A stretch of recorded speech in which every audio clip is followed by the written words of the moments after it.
Are you serious? Are you serious? Everybody needs to get some coffee and calm down. And if you don't have the Are You Serious coffee or Jamaica me crazy, I think the bombing's making me crazy. I mean, it's insane what's going on right now. But President Donald J. Trump is truly showing that when he says something, he means it.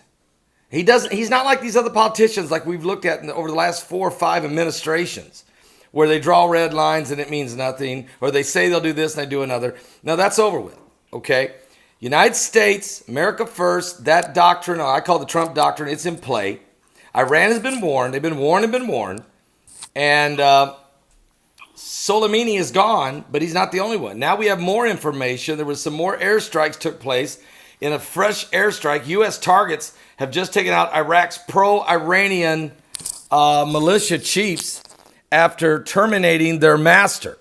According to reports, the United States Air Force conducted a hunt down pro-Iranian militia, the chiefs. These were the guys that were supposed to take over after the other guys were killed, and they were killed too. They were in 2 different cars, and this is it, guys. After killing their master, the United States did a follow-up tactic for riding Baghdad and getting rid of their problem from Iran and Tehran's grip. Those tactics started unfolding 24 hours ago when they killed, alongside Qasem Soleimani, the mastermind of Iran's network of proxies, was also killed. Abdul Mahdi al-Muhandis, head of the Popular Mobilization Unit, the umbrella grouping of Iran Shiite militants in Iraq. And since cutting down their masters, the Trump administration has clearly launched a systematic war to cut off the head of the snake, the elimination of the militant chiefs through torn, and these groups that are coming out of Iran into Baghdad. Now, we want to get some information on this because earlier this morning, another strike happened.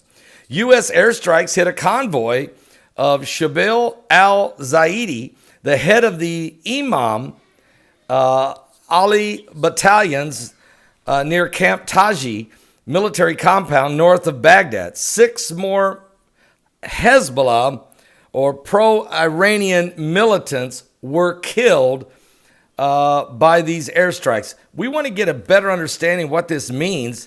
So we've got Agent RC with us today. Agent RC, how you doing? I'm doing well, sir. God bless everybody. God bless you. God bless you. It's, thousands of people are in the street right now carrying the coffin, Soleimani's remains. They're mourning in the streets right now because of what happened. And I'm shocked by the way the Western media has covered it by doing, biographies on what some even compared him to Abraham Lincoln. This guy was a murderer. I mean, this guy was behind the killing of thousands of civilians. I'd like to jump in with a story from the Jerusalem Post that they took from a Julian Reich, the editor-in-chief of the best-selling German newspaper Bild, on Friday.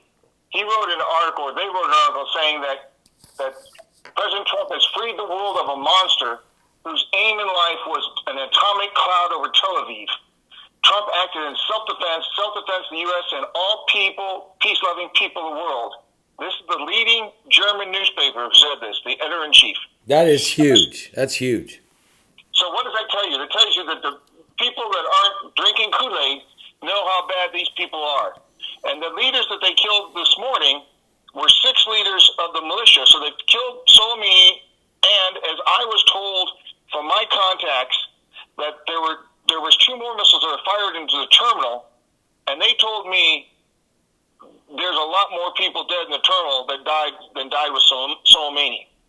And I'd just like to preface one thing, is that we've not seen Salami yet.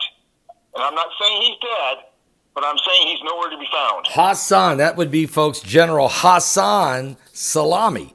Where is he? Because he was usually always around when you've seen Major General Qasem Soleimani. So the question is, did he die in that attack with Soleimani, or was he in the terminal? Was he killed in the terminal, or is he in hiding right now? I mean, what is your sources saying? Well, that's what this is an open source, but it sheds light into it, I think. that the Khomeini appointed to take over the Islamic Republican Guard, whatever they call it, a guy named Ismail Kouani. And my immediate question was, why isn't Salami in charge? Because he was right underneath Soleimani. Well, he's not running it. So, what happened to Salami? Seriously. Why wasn't he next in? He would have been next in line. So yeah, what happened to Salami? I mean, was he in the terminal?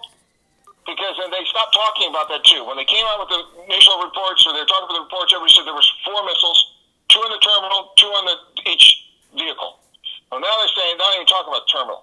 And I said, my contact said, you go look, find out what's going on in the terminal, because that's where a lot of people are missing. Now, what about the fact that the United States was fired upon also? I mean, there was several rockets fired into the green zone, and any reports on what that may have done? Any casualties, any damage? Well, I believe that they said that there was 5 people were wounded, none of them Americans, but they hit some 5 miles away. They just hit random Iraqis, some troops, some other people. I mean, it wasn't even close, and that seems to be a pretty pathetic response, if you really ask me. I mean, if you were going to, I don't understand. I really. Well, now there is some reports, according from the Pentagon, this afternoon, that there are 35 targets that Iran has identified that they are looking at to attack, including U.S. Naval ships out there in the Mediterranean, or maybe over in the Persian Gulf, or even near the Straits of Hormuz. I mean, you have to always wonder about, will they just go after oil tankers? Are they going to go after soft targets? Or do they really, It's a gigantic, aircraft carrier on an island sitting out in the Indian Ocean. I mean, that would be a very easy target. But the question is, do they want to survive? There's one other article that just broke too. We spoke of earlier that someone, and they're telling us it's the United States. So let's just roll with that for now. Went in and struck the Abu Kamala base in Western Syria, which you and I have talked about, 3, 4, 5 times. And they struck a warehouse that was hosting Iranian-made short-range, medium-range missiles. So that's been attacked again. By the United States. Again, and oh, by the way, Iran said that these 35 targets that they're considering hitting, one of them is the city of Tel Aviv. So they've brought now they're putting the threats out toward Israel. I think they're trying to draw Israel into this thing. Israel's seemingly being quiet right now, I'm sure on high alert. Yes. My question also is, and I'm looking for this answer, what are the Saudis doing? Mike mentioned them the other night. What are they doing? Are the Israelis deploying forward into Saudi Arabia where they've been before? They have a couple air bases in Saudi that the Saudis let them use. I would really like to know who's putting their positions in, because if the Iranians try something, I think there'll be a gigantic strike. Yeah, Saudi Arabia would probably be one of the 35 targets, actually, by the Iranians. I disagreed with Mike Around the World the other night on just one thing, and that was when he said that we're going to find out what relationships Iran has around the world, including deals they may have with Saudi Arabia. I think they might have had deals with Saudi Arabia back in the Reagan's era or Carter's era or somewhere, but I'm sorry, there's no deals there now. I mean, The Prince has changed everything. But I don't want to argue with Mike. I mean, Mike's got way more intelligence than I do on this, so he obviously knows. But I think what we're dealing with here is Shiite Muslims and Sunni Muslims are going to go head to head. We've all been waiting for it. This war between Iran and Saudi Arabia. I hope it don't happen, but it's the battle for Islam, I think. But everybody wants to get Israel in this. Okay, the media is begging this to be somehow Trump's fault or Israel's fault.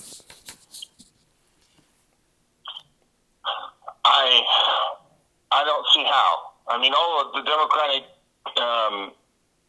candidates, actually Elizabeth Warren was probably the most level-headed, but the rest of them are just like